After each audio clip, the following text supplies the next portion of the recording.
नमस्कार दोस्तों, मैं आरपी स्नेही एसपी न्यूज लाइव से। आज हम अपना दल यस के राष्ट्रीय नेता माननीय बाबूलाल पटेल जी, जो कि राष्ट्रीय सचिव व्यापार मंच हैं, इनके आवास पर आया हुआ हूं और इनसे कुछ चंद बातें करने का इरादा है। नेताजी हमारे गरीबों की बहुत सेवा कर रहे हैं और गंगा पार की एक शान के रूप में उजागर हो रहे हैं। गंगा पार की शान के रूप में इन्हें जाना जा रहा है, लोगों में चर्चा है और मैं अतिशयोक्ति नहीं कह रहा हूँ।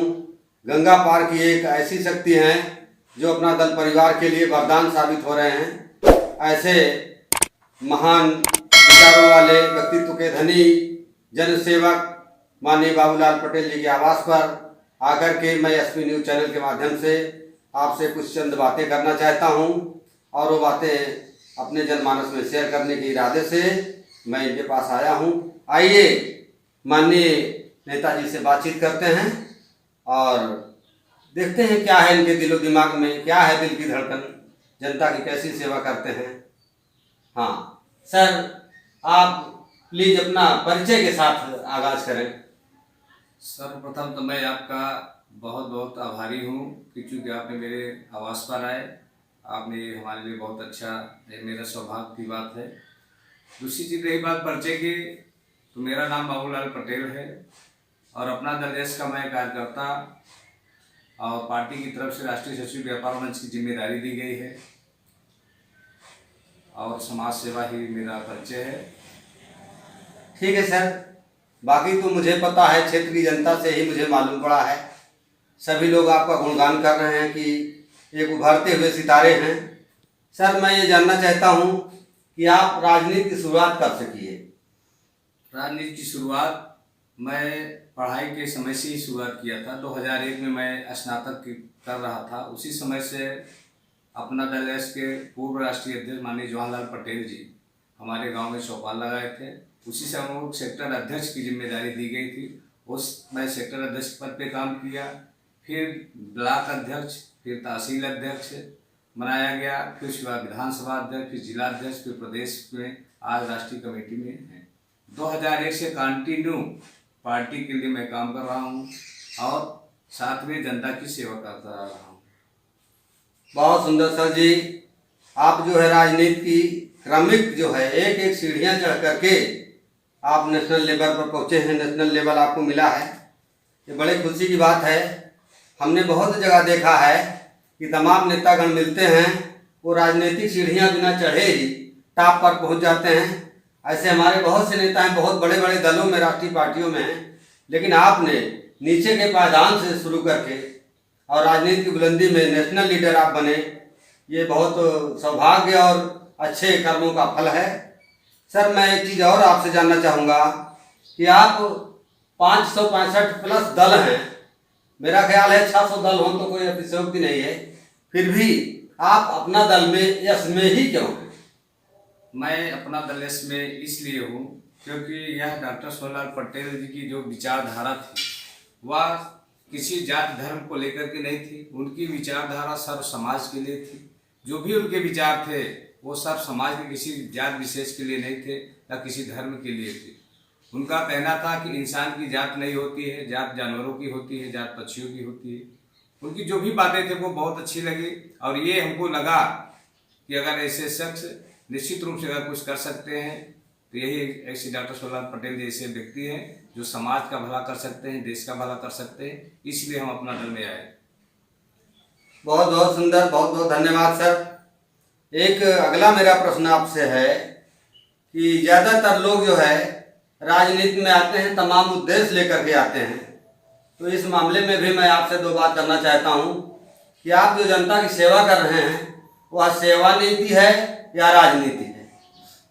देखिए, मैं बताना चाहूँगा आपको कि चूँकि मेरे अंदर एक पहले से ही भाव था। जब मैं राजनीति में नहीं था तभी मैं सोचता था कि ईश्वर ने जो हमको ये मनुष्य तन दिया है, इससे अब कितना लोगों के मैं भला कर सकूं, कितना मैं दूसरे लोगों के शरीर मेरे काम आ सके, उनके काम आ सके, ये मेरी पहले से ही भावना थी। लेकिन उसके बाद डॉक्टर सोहनलाल पटेल जी आए 2001 से। हम उनके साथ, चूँकि कुछ ऐसी चीज़ें होती हैं जनता की सेवा करते करते, कुछ प्रशासनिक ऐसी चीज़ें होती हैं जो आप अकेले नहीं कर सकते, उसमें राजनीति का भी सहारा लेना पड़ता है। इसलिए मैं राजनीति में आया। बाकी मेन मेरा मुद्दा है कि ये जो शरीर मिली है किसी के काम आ जाए, किसी के भले के लिए आ जाए। मेरा तन मन धन समाज के लिए हमेशा समर्पित रहता है, सारा समय मेरा समाज के लिए ही जाता है और यही मेरी सेवा नीति है। बहुत सुंदर सर जी, बहुत सुंदर। क्या भाव है आपके। हर किसी जनमानस के जो लीडर हैं, नेता हैं, अगर उनके दिल में सेवा भाव अंदर रहे और राजनीति एक सहारा है, राजनीति एक माध्यम है, अगर इस तरह से हमारे देश में जनता की सेवा करने वाले लोग पैदा होते रहेंगे तो निश्चित ही हमारा देश, जैसा डॉक्टर सोनेलाल पटेल भी कहते थे, फिर से सोने की चिड़िया और दुनिया का सिरमौर बन सकता है। बहुत खुशी हुई आपसे बात करके। अगला प्रश्न मेरा आपसे है कि इस समय अपना दल यस एनडीए के साथ में चल रहा है, राजनीतिक सफर जो इसका है वो एनडीए के साथ में चल रहा है, तो ये गठबंधन कब तक चलेगा। और इसी में एक और प्रश्न है, दोनों का आपको उत्तर देना है कि नगर निकाय चुनाव आने वाले हैं, तो क्या आप गठबंधन से या स्वेच्छा से स्वतंत्र होकर चुनाव लड़ेंगे। दोनों प्रश्न का उत्तर दे सर। देखिए, जो हमारा यानी कि अपना दल इस पार्टी और भारतीय जनता पार्टी का गठबंधन है और 2014 से कंटिन्यू चला रहा है और 3 बड़े चुनाव हुए। 2014 का भी हुआ, फिर 17 का विधानसभा चुनाव हुआ, फिर 19 का लोकसभा चुनाव हुआ, 22 का विधानसभा चुनाव हुआ। निश्चित रूप से ये धर्म गठबंधन है और पूरी ईमानदारी के साथ दोनों पार्टियां निभाई हैं और निश्चित रूप से ये हमेशा भी अभी आगे चल भी रहा है। लेकिन चूंकि हमारी नेता बहन अनुप्रिया पटेल जी हैं, निश्चित रूप से हम सब लोग उनके इशारों पर चलने का काम करते हैं। अगर अनुप्रिया पटेल आज हैं तो हम लोग उनके साथ हैं, कल अगर अनुप्रिया पटेल जो भी करते हैं हम लोग उनके साथ रहेंगे पूरी ईमानदारी के साथ और निश्चित रूप को दल को बढ़ाने का काम करेंगे। किसके साथ रहते हैं, किसके साथ नहीं रहते हैं, चूँकि हम आपको पहले भी बता चुके हैं कि हम लोग डॉक्टर सोनेलाल पटेल के विचारों से जुड़े हुए हैं। तो डॉक्टर सोनेलाल पटेल के विचार अनुप्रिया पटेल है जो सब समाज की लड़ाई लड़ रही है, चाहे दलित हो, पिछड़ा हो, अल्पसंख्यक, जो भी समाज है, हर समाज की लड़ाई सड़क से लेकर संसद में लड़ने का काम करती है। तो हमारी विचारधारा उनकी विचारधारा मिलती है, इसलिए हम उनके साथ हैं। जहाँ अनुप्रिया पटेल रहेंगे वहाँ पर हम रहेंगे।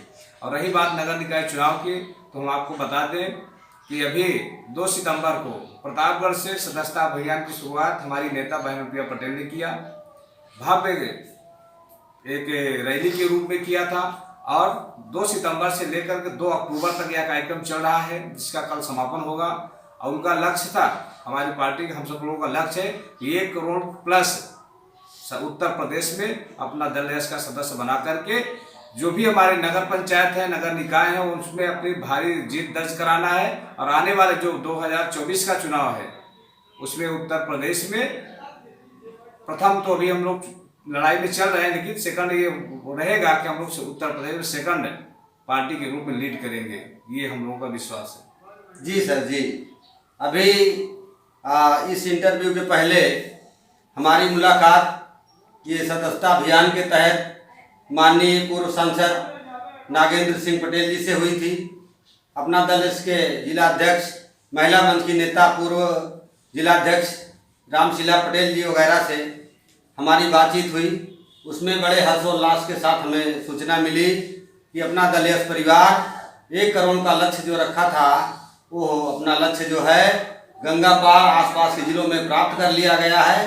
और कार्यकर्ता इतने खुश हैं, इतना खुश हैं कि हम 1 करोड़ के प्लस हैं, ओवर जो जा रहा है वो हमारी एक्स्ट्रा उपलब्धि है। तो आपने जो बताया बिल्कुल सही मैच कर रहा है। सर एक और प्रश्न मेरा है कि अपना दल परिवार नमोबुद्धाय की मतलब लाइन से चल रहा है, फिर भी हमारा देश बहुत धर्मों का, बहुत जातियों का, संप्रदायों का देश है। इसलिए हमें जनमानस की भावनाओं को देखते हुए पूरे देश प्रदेश में राजनीतिक मंच के सहारे सेवा करनी है। तो नवरात्रि चल रही है, दशहरा आने वाला है। इस नवरात्रि और दशहरा पर आप भारत की जनता जनार्दन को क्या संदेश देना चाहते हैं। मैं इस नवरात्रि के अवसर पर मैं ये कहना चाहूँगा कि चूँकि हिंदुस्तान जातियों का देश है और यहाँ पर विभिन्न धर्मों के लोग रहते हैं। और ख़ास तौर से जो हिंदू के नाम से जो ये सारे धर्म जो त्यौहार मनाए जाते हैं, उसमें ख़ास तौर से त्यौहार नवरात्रि का त्यौहार है, दशहरे का त्यौहार है। तो मैं केवल इतना कहना चाहूँगा कि आप पूजा करते अच्छी बात है, लेकिन उसके साथ साथ मैं कहना चाहूँगा कि जो आज के युग में जो हमारी युवा पीढ़ी आ रही है, पूजा करिए, बहुत अच्छी बात है, लेकिन उसके साथ साथ जो आपके माता पिता हैं उनका भी पूजा करिए। आप हमारे कहने पर उनकी भी सेवा करिए, उनको अनादर करने का काम न करिए, तभी आपकी पूजा सफल होगी। और बहुत जगह रामलीलाओं का आयोजन किया गया, हम लोग जाते हैं, वहाँ पर भी कहते हैं कि रामलीला तो देखते जरूर हैं, लेकिन मनोरंजन ना समझिए उसको, उसके जो आदर्श हैं, उसके जो एक भाव रामचंद्र जी ने पेश किया था, उसको अपने अंदर उतारने का काम करिए, तभी हमारा आपका जीवन सफल हो सकता है। तभी हमारे समाज में एक समान और जो ये बुराइयां हुई है उसको हमको दूर करने की जरूरत है, तभी रामलीला का मतलब निकलेगा और तभी नवरात्रि का भी मतलब निकलता है, अन्यथा हमारे पूजा करने का कोई मतलब नहीं होता है। तो और मैं कहना चाहूँगा कि इस नवरात्रि के अवसर पर और दशहरे के अवसर पर मैं समस्त देशवासियों को अपना दलेश परिवार की तरफ से बहुत बहुत हार्दिक बधाई एवं शुभकामनाएं देता हूँ कि सबके जीवन मंगलमय हो और सबकी मनोकामनाएं पूर्ण हो। धन्यवाद सर। मैं अपने एसपी न्यूज़ चैनल की ओर से आपकी भावनाओं और आपकी सेवा नीति का पुरजोर समर्थन करता हूं और इस बात का धन्यवाद करता हूं कि जनमानस में जैसी सेवा करनी चाहिए, सेवा नीति और राजनीति का एक मिलान जो है, एक मिश्रण आपने बखूबी जो है हमारे एसपी न्यूज़ चैनल को अपनी जानकारी दी। इस बात के लिए आपको बहुत बहुत धन्यवाद। और हमें चाहेंगे कि आप अच्छे से काम करते रहें और मीडिया, हमारी जो मीडिया की जो व्यवस्था है, हम लोग कमर कस के तैयार हैं कि हर अच्छी खबर, हर सच्ची खबर पर तीखी नज़र, ऐसी सेवा के साथ आपके साथ हम जुड़े रहेंगे और फिर कभी आपसे मौका चाहेंगे। आप कुछ कहना चाहेंगे? पुनः मौका मैं कभी चाहूँगा। मीडिया आज तीसरे स्तंभ के रूप में है। मीडिया की बहुत बड़ी भूमिका है। मीडिया जिसको चाहे उछाल सकती है, जिसको चाहे वो गिरा सकती है, लेकिन मैं ज़रूर कहना चाहूँगा कि सच्चाई को हमेशा उठाने का काम करें, चाहे जो भी हो। तो सच्चाई को आप लेकर के आगे बढ़ें और आप आए मेरे दरवाजे पर, इसके लिए मैं आपका बहुत बहुत आभारी हूँ। बहुत बहुत शुभकामनाएं देता हूँ कि आप सब लोग आगे बढ़ें। निश्चित रूप से जो हमारे गरीब लोग हैं उनकी आवाज़ को उठाएं और हम लोग भी उनके साथ में हैं। इसलिए आपको आने के लिए कोटि कोटि बधाई, धन्यवाद देना चाहूँगा। अति सुंदर सर जी, हमको आपने इतना ऊपर बता दिया। हम मीडिया वाले भारत देश के चौथे स्तंभ में हैं, लेकिन आपकी निगाहों में तीसरे पर चल रहे हैं। ये आपके महान विचार हैं।